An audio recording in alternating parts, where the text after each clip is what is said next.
말씀은 신약성경 요한계시록 14장 14절에서 20절까지 말씀입니다. 요한계시록 14장 14절에서 20절까지 말씀입니다. 또 내가 보니 흰 구름이 있고 구름 위에 인자와 같은 이가 앉으셨는데 그 머리에는 금 면류관이 있고 그 손에는 예리한 낫을 가졌더라. 또 다른 천사가 성전으로부터 나와 구름 위에 앉은 이를 향하여 큰 음성으로 외쳐 이르되 당신의 낫을 휘둘러 거두소서. 땅의 곡식이 다 익어 거둘 때가 이르렀음이니이다 하니 구름 위에 앉으신 이가 낫을 땅에 휘두르매 땅의 곡식이 거두어지니라. 또 다른 천사가 하늘에 있는 성전에서 나오는데 역시 예리한 낫을 가졌더라. 또 불을 다스리는 다른 천사가 제단으로부터 나와 예리한 낫 가진 자를 향하여 큰 음성으로 불러 이르되 내 예리한 낫을 휘둘러 땅의 포도송이를 거두라. 그 포도가 익었느니라 하더라. 천사가 낫을 땅에 휘둘러 땅의 포도를 거두어 하나님의 진노의 큰 포도주 틀에 던짐에 성 밖에서 그 틀이 밟히니 틀에서 피가 나서 말 굴레까지 닿았고 1600 스타디온에 퍼졌더라. 아멘. 12장에서 14장까지의 말씀을 우리가 다루고 있는데요. 특별히 이 12장에서 14장은 복음을 전하는, 증거하는 그 교회 공동체와 악의 세력들 간의 그 다툼, 전쟁, 영적인 그런 갈등, 대립을 보여주고 있습니다. 12장에서 13장까지의 말씀은 그 악의 세력, 사탄의 세력이라고 할 수가 있죠. 그 사탄의 세력을 특별히 보여주고 있다면 14장은 하나님의 그 교회, 하나님께 속한 그 교회 공동체, 하나님의 백성들의 모습을 특별히 보여주고 있습니다. 가만히 보게 되면 요한계시록 읽다 보면 장면들이 이렇게 지나가는 어떤 그런 것들이 있는데요. 특별히 지금까지 보면은 그 심판의 그 메시지가 쭉 진행되어 오다가 이제 세상의 어떤 심판, 그것이 아니라 그 세상의 심판만 보게 되면 교회 공동체 우리들마저도 벌벌 떨게 할 정도의 그런 심한 그런 심판의 내용들로 가득 채워져 있죠. 그런데 그 사이사이의 그 막간, 그 중간들, 또 끼어있는 그 이야기, 특별히 교회 공동체의 그 장면들 속에서 그 교회 공동체가 해야 하는 사명이 무엇인가? 심판이 진행되고 있는 상황 속에서 교회가 해야 할 어떤 그런 일이 무엇인가를 분명하게 우리에게 보여주기도 하고, 또 더 나아가서 그런 세상의 그 심판 가운데 교회는 그러면 과연 안전한가라고 하는 그런 궁금증, 그것에 대한 해답을 주기도 하고, 또 결국 이 전쟁의 그 결말이 무엇인가, 그와 같은 것들을 미리 보여주는 방식으로 최종적인 심판이 이르렀을 때 교회는 안전하다, 그런 안전성. 그래서 교회의 그동안의 그 모든 수고에 대해서 하나님께서 헤아리시고 알아주시고 이제 됐다, 쉬어라 라고 하는 그 마지막 그 음성, 이제 더 이상의 이 땅에서 또 교회로서 공동체로서 살아가는 하나님의 백성으로서의 그 정체성을 가지고 살아갈 때 겪어야만 했던 수많은 그런 사건들, 또 때로는 억울한 일들, 그와 같은 그런 모든 것들을 이제 뒤로 하고 이제는 영원한 안식 가운데 놓여 있는 모습을 미리 보여주는, 그리고 하나님의 그 확실한 음성을 말씀을 듣는 것으로 이렇게 중간중간 우리에게 말씀해주고 있는 것이죠. 그래서 끝까지 기다렸다가는 두려움에 사로잡히고, 또 우리 신앙에 있어서 여러 가지 궁금증들이 있을 만한 그런 사건들마저도 하나님께서는 미리 말씀해 주시는 그런 방식을 통해서 세상은 심판을 당해도 우리는 최종적으로 안전하구나, 우리는 안식을 누릴 수밖에 없다는 그것을 이런 끼어있는 또 중간중간 장면을 전환해서 우리에게 알려주고 있다, 이렇게 말할 수가 있을 것입니다. 특별히 14장 우리가 1절에서 5절까지 보게 되면 14만 4천이라고 하는 하나님의 그 구속을 받은 그 백성들, 교회 공동체 하나님의 백성들의 총수라고 할 수가 있죠. 그 백성들이 부르는 노래, 그 내용을 가만히 보게 되면 구속의 내용을 이렇게 담고 있는 것을 볼 수가 있습니다. 그런 자들이 영원토록 그런 안전한 보호 가운데 놓여 있게 될 것이다 라고 우리에게 보여주는 거죠.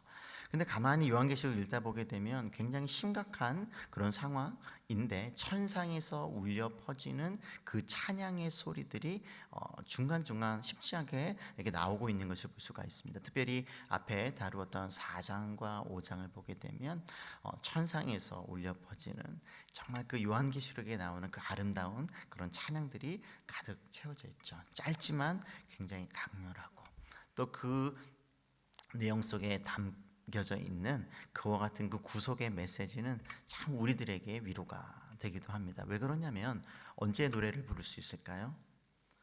노래를 부른다는 것은 처절한 것 짓밟히는 어떤 그런 힘겨운 상황 속에서 어떤 그 어려움을 이겨낼 수 있는 힘이 노래 가운데 있습니다. 그런데 요한계시록에 나오는 노래는 승리자의 노래입니다.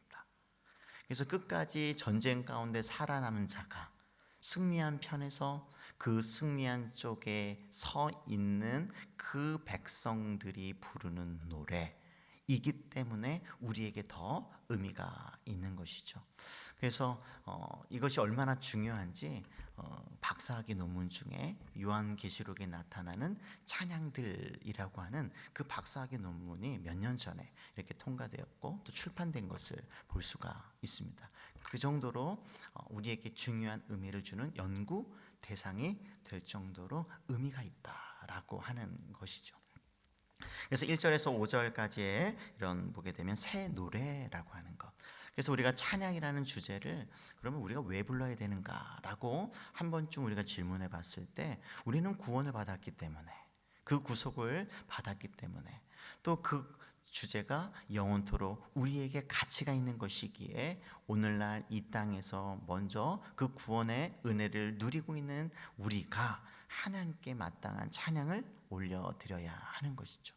그래서 우리가 오해하기 쉬운 것은, 요즘은 너무 많은 그런 찬양 단들, 또 노래를 찬양을 부르는 그런 사람들이 많아져서 마치 그것이 그런 대표 어떤 자격, 또 어떤 훈련 연습이 잘 된 사람들만의 것이다 라고 생각하기 쉬운데, 그렇지 않은 것이죠.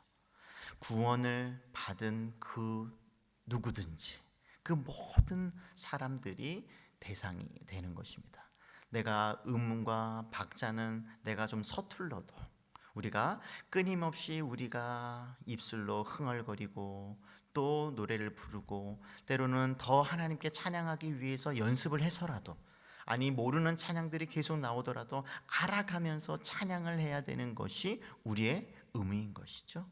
세대가 변해도 나이가 들어도 찬양이라고 하는 것은 우리의 입에서, 우리의 마음에서, 우리의 영혼에서 계속해서 나와야 하는 것이며 울려 퍼져야 한다는 것을, 왜냐하면 우리가 요한계시록을 읽어서 알고 있듯이 아무나 부를 수 있는 노래가 아니기 때문이라고 하는 것이죠. 또 한 가지 우리가 생각할 것은, 이렇게 노래 가운데 노래를 부르는 그런 대상들이 승리한 쪽이다라고 말씀을 드렸습니다. 그러면 우리가 12장에서 14장까지에 나오는 악한 세력과의 그 하나님께 속한 교회 공동체의 대립, 전쟁, 그런 갈등을 말씀을 드렸는데, 그럼 누가 더 강할까? 이 지상에서의 교회의 모습을 가만히 살펴보면, 또 요한계시록에 나와 있는 그런 모습들을 가만히 보면 좀 어딘지 모르게 연약하고, 왜냐하면 막 탄식하거든요. 언제까지입니까? 언제까지 지상에 있는 그런 형제들이 피를 흘려야 합니까? 라고 하나님께 질문을 했을 때, 그 순교자들의 그 질문에 하나님께서는 조금 더 라고 하는 것을처럼, 이 지상에서는 완전한 고난이 사라지는 세계를 하나님께서 만드시는 것이 아니라 고난과 함께하는, 그런 영적인 갈등과 대립, 때로는 그 속에서 당하는 그 어려움 속에서 교회가 살아가야 한다는 것을 하나님의 그 어떤 영원한 작정, 계획 그 속에 담겨져 있음을 우리는 보게 되죠. 그러면 이 지상을 살아가는 우리들을 보면 이 천상에서 이루어지는 이 하나님의 놀라운 계획, 그것을 몰랐을 때는 패배하는 것 같고, 왜냐하면 우리의 연약한 모습을 가만히 살다 보면 또 계속되는 실패와 좌절, 그런 절망감에 사로잡힐 때마다 우리는 결국에는 승리할 수 없다고, 우리 스스로를 그렇게 생각할 정도로 우리는 연약함 속에 있다는 것이죠. 그래서 겉으로 드러나는 것은 교회가 힘이 있다, 권력이 있다, 우리 세상에서 인정을 받는다와 같은 이런 모습이 아니라 세상에 지탄을 받고 또 욕을 먹고 또 우리 스스로도 자랑할 수 없을 만큼의 그런 영적인 모습들을 우리가 보이는 것, 또 우리가 자랑할 수 없는 어떤 그런 모습들을 우리가 스스로 그렇게 생각할 때마다, 또 남들을, 우리 가족을, 또 우리 교회 공동체 안에 어떤 그런 모습들을 볼 때마다 우리는 패배한 것이 아닌가라고 생각할 정도로 그렇게 이겨 보이지 않는다는 것이죠. 근데 요한계시록은 분명하게 우리에게 말씀해 주고 있습니다. 그것은 하나의 과정이다. 하지만 결국에는 궁극적으로는 승리할 것에 대한 그런 말씀을 우리에게 주고 있는 것이죠. 그런데 오늘 말씀해 보게 되면 이렇게 승리의 어떤 그런 원인에 있어서 그 승리의 어떤 그런 모든 그 기본적인 근본적인 것이 우리에게 있는 것이 아니라 하나님께 있으며, 또 하나님께서 선택하신 그 유일하신 아드님이신 예수 그리스도, 어제나 오늘이나 또 영원토록 살아계시고 이 땅 가운데 잠시 고난을 받으셨다가 죽으셨고 또 3일 만에 부활하셨으며 또 승천하셔서 지금 영원토록 교회 공동체와 또 이 땅을, 만국을 다스리는 그 권세로 다스리고 계시는 예수 그리스도, 그분이 있기에 그분으로 말미암아 우리가 승리할 수 있고 영원토록 그 승리를 경험하게 될 것이라는 것을 오늘 말씀을 통해서 또 보여주고 있습니다. 조금 더 자세히 그 부분 한번 보겠습니다. 14절인데요. 또 내가 보니라고 하면서 장면이 전환되는 것을 볼 수가 있습니다. 내가 본다. 그러니까 지금 이전에 어떤 그런 그런 환상이 있는데 그것이 아니라 갑자기 장면이 휙 바뀐 것이죠. 흰 구름이 있고 구름 위에 인자와 같은 이가 앉으셨는데 그 머리에는 금 면류관이 있고 그 손에는 예리한 낫을 가졌더라. 여기서 인자와 같으니, 우리가 복음서죠, 마태복음, 마가, 누가복음을 읽어보게 되면 인자 또는 인자와 같으니는 예수 그리스도, 본인께서, 당신께서 스스로를 그렇게 가리키실 때 사용하였던 특별한 호칭이죠. 이거는 하나님의 아드님 메시아 호칭으로서 그렇게 구원자이신 예수 그리스도, 당신 자신을 가리킬 때 이렇게 사용. 그래서 인자가 이런 말을 많이 쓰셨고요. 또 구름이라고 하는 것은 예수님께서 이제 사도행전 1장에 보게 되면 승천하실 때 보게 되면 이제 구름과 승천하는 게 구름이 가리워서 더 이상 보이지 않더라. 또 데살로니가 어떤 이렇게 서를 통해서 우리가 볼 수 있는 것처럼 예수님께서 다시 오실 때 또 보게 되면 이제는 구름과 함께 예수님께서 오시는 것을 볼 수가 있습니다. 가실 때도 다시 오실 때도. 그래서 이 구름과 인자, 예수님은 뗄 수가 없는 것이죠. 결국 첫 번째 오심과 두 번째 오심을 모두 담고 있는 그런 표현들. 더 나아가서 금 면류관이 그 머리에 있다. 여기서 면류관이라고 하는 말이 있는데요. 특별히 그 면류관이라고 하는 것은 이제 왕관 뭐 이런 표현일 수도 있지만 요한계시록은 두 가지 종류의 머리에 쓰는 관이 등장하게 됩니다. 그래서 왕이 쓰는 그런 왕관, 금관처럼 그 통치의 어떤 그것을 상징하는, 왕권을 상징하는, 통치의 권력을 상징하는 그런 관이 있는가 하면, 우리가 마라톤에서 승리하게 되면 그 승리자에게 월궤관이라고 하죠. 승리한 사람들에게 주어지는 그 관, 그 관을 또 가리키는 그런 단어도 있는데, 여기서 나오는 것은 승리자에게 주어지는 그 관이다 라고 하는 거죠. 근데 그것이 금으로 되어 있다. 그래서 금으로 되어 있다는 것, 또 예수님은 이미 승리자의 모델이 되신다는 것을 알 수가 있죠. 죽음에서 이기시고, 이겼다는 말은 승리의 어떤 뜻이고, 또 모든 그 악한 그 세력들과의 그 전투에서 모두 승리하셨던 승리자의 모델이 되시는 그 예수님. 그래서 그 승리자의 대표자로서 또 금으로 되었다는 것은 그만큼 고귀하고 존귀한 어떤 그런 위치에 계시는 것을 우리가 볼 수가 있고요. 특별히 그 손에는 예리한 낫을 가졌더라. 그래서 예리한 낫이라고 하는 것은 심판의 도구가 됩니다. 그래서 지금 그와 같은 승리자의 모델로서 권세를 가지고 인자와 같으신 그분께서 예수 그리스도이죠. 그래서 낫을 가졌다라고 하는 것을 볼 수가 있습니다. 결국 16절에 보니까 구름 위에 앉으신 이가 낫을 땅에 휘두르매 땅의 곡식이 거두어지니라. 지금 추수 이미지를 가지고 그 예언의 말씀이 선포되고 있는 것을 볼 수가 있습니다. 이 마지막 때의 어떤 이런 추수는 이미 마태복음 13장 30절에도 나온 바가 있는데요. 둘 다 추수 때까지 함께 자라게 두라. 추수 때에 내가 추수꾼들에게 말하기를 가라지는 먼저 거두어 불사르게 단으로 묶고 곡식은 모아 내 곡간에 넣으라 하리라. 그래서 이런 추수와 같은 어떤 그런 이미지, 말씀을 통해서 마지막 때에 이루어지는 그 심판, 이중성이라고 할 수가 있죠. 하나님의 백성들은 잘 거두어질 것이고 구원을 받게 될 것이고, 또 가라지로 대표되는 것이죠. 함께 있었지만 하나님의 백성들이 아닌 또 다른 종류의 부류의 그들은 심판을 당하게 될 것이다. 그래서 이 추수라고 하는 것은 낫을 휘둘러서 그것이 포도이든 곡식이든지 간에 그것은 심판을 상징한다라고 하는 것을 우리가 볼 수가 있죠. 그래서 여기서 나오는 낫을 땅에 휘두른다는 것은 하나님께서 이제 계획하신 예수님을 통해서 이루어지는 최종적인 그런 심판의 상황을 우리에게 보여준다고 할 수가 있을 것입니다. 또 우리가 보게 되면 또 인자 한 가지 더 말씀을 드리면, 인자와 관련해서 이 구름과 관련해서 다니엘서 7장 13절을 또 우리가 볼 필요가 있는데요. 내가 또 밤 환상 중에 보니 인자 같은 이가 하늘 구름을 타고 와서 옛적부터 항상 계신 이에게 나아가 그 앞에 인도되매. 그래서 인자와 같은 이라고 하는 것을 예수님께서 의도적으로 사용하셨고, 왜냐하면 이 예언에, 이 다니엘을 통해서 주신 예언의 말씀을 성취하시려고 라고 하는 것이죠. 또 구름이 나오게 됩니다.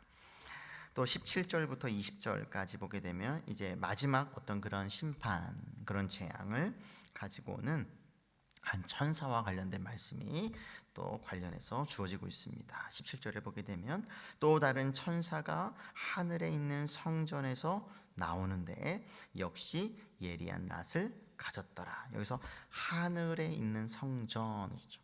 지금 이 지상과 하늘이 이 두 장면이 때로는 오버랩되기도 하고요, 겹쳐서 보이기도 하고, 또 때로는 분리해서 보여주기도 합니다. 그러니까 지금 요한은 천상으로 가서 천상의 모습을 이렇게 보여주기도 하다가 또 이 땅에 있는 모습을 또 보여주기도 하고, 이런 게 왔다 갔다 하는 어떤 그런 모습들이 있는데, 분명한 것은 하늘에 성전이 있으며 그곳에서 예배하고 찬양하는 거룩한 무리들이 있다는 것이죠. 그래서 이 땅 가운데서는 치열하게 영적인 전투가 막 한창 벌어지고 있을 때 장면을 한번 잘 생각해 보셔야 됩니다.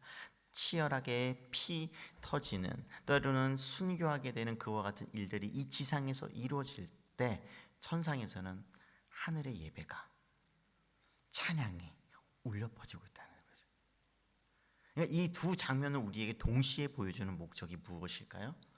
이 지상에서 오늘날 이 말씀을 읽고 있는 오늘날도 우리에게도 해당이 된다고 할 수가 있을 것이죠. 치열하게 하나님의 백성으로 살아가는 이 땅의 백성들에게 위로하고 격려하고 이 천상이 있음을 우리에게 미리 보여주는 그런 방식을 통해서 그것을 바라보며 이 지상에서 우리가 인내하고 또 참고 기다리는 그와 같은 신앙을 가지도록 우리에게 미리 보여준다고 할 수가 있을 것입니다. 그래서 이 하늘에 있는 성전 가운데 역시 예리한 낫을 가졌더라. 그래서 18절에 보니까 또 불을 다스리는 다른 천사가 이제 제단으로부터 나와 예리한 낫 가진 자를 향하여 큰 음성으로 불러 이르되 내 예리한 낫을 휘둘러 땅에 포도송이를 거두라. 우리가 앞에서는 곡식을 거두는 것이었다면 여기서는 포도송이를 거두라라고 하는 것이죠.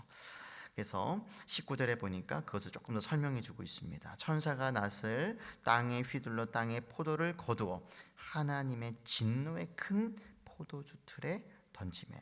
그래서 이 포도송이를 이 추수한다는 것 자체가 또 이 마지막 하나님의 그 진노의 심판을 위한 것이며 그것을 나타낸다는 것을 우리에게 보여주고 있죠.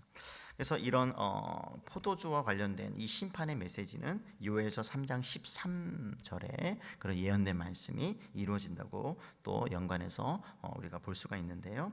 너희는 낫을 쓰라. 곡식이 이것도다. 와서 밟을지어다. 포도주 틀이 가득히 차고 포도주 독이 넘치니 그들의 악이 큼이로다. 결국 곡식이든 포도든 이것을 추수한다는 것은 이중적인 의미가 있다는 것이죠. 악은 또 악에게 속한 이들은 심판하고 또 하나님께 속하고 또 하나님의 구원을 받은 자들은 영원한 안식을 주고 또 하는 그런 최종적인 그런 구원을 주시기 위함이라고 하는 것을 우리가 알 수가 있습니다. 결국 이렇게 미리 보여주는 방식을 통해서 이 지상을 살아가는 교회 공동체인 과거뿐만 아니라 지금 또 앞으로 오는 모든 하나님께 속한 교회 공동체가 앞으로 이 심판 가운데 어떤 모습으로 드러나게 되는지 그것을 우리에게 보여주는 것이죠.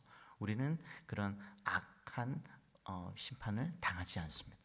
그거는 하나님께 속하지 않은 이들이 하나님을 대적하는 악한 세력에게 속한 이들이 당하는 그런 심판이며 이 속에서 하나님께서는 당신의 백성들을 지키시며 때로는 순교하는 모습으로 그것이 나타날지라도 최종적으로 그 영혼을 받아들이심으로 최종적으로 구원하신다는 메시지를 우리에게 주고 있습니다. 과연 어느 세력이 더 강할까? 과연 마지막에 서서 승리의 찬가를 승리의 찬양을 노래를 부르는 편이 어디인가 그것을 우리에게 말씀해 주고 있는 것입니다. 그래서 요한계시록이 우리에게 보여주는 것은 우리가 바로 하나님께 속한 이들로서 끝까지 하나님의 그런 찬양을 부르는 이들 됨을 우리에게 보여주고 있습니다. 그런 점에서 이 지상에 어떤 모습으로 때로는 어떤 일들을 당할지라도 우리가 해야 할 사명을 감당하며 또 우리가 교회라고 하는 하나님의 백성이라고 하는 그런 정체, 그런 신분을 가지고 그 백성다운 삶을 끝까지 살아내시는 그런 은혜가 저와 여러분들에게 있기를 주님의 이름으로 축복합니다. 아멘. 함께 우리가 아까